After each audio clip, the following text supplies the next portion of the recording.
некако после номинацијата за Феми, мојата номинација за најдобро достигнување во кинематографијата од страна на Американската асоциација на кинематографери. Од тогаш сме тука во Лос Анџелес, имавме прилика да го почувствуваме целото тоа подготвување околу Оскарите, да имаме средба со членови на Академијата и едноставно чувството е не може да се измери со ништо кога ќе кажеш дека имаш работено на Ханиленд. Реакцијата на сите оние кои што ги запознавме овде, кои што го гледале филмот е неверојатна. Желбата на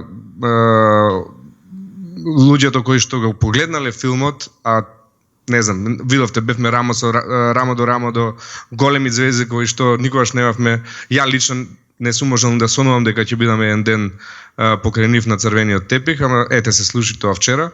Нивната реакција е исто фантастична.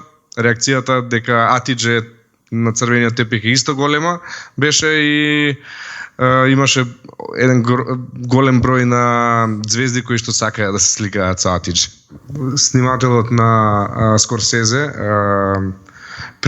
Родриго Прието, туку многу ги има кои што изразија желба да ја запознаат Атидже и кои што дојдоа да ја оддадат почит за тоа што ја пренесе таа приказна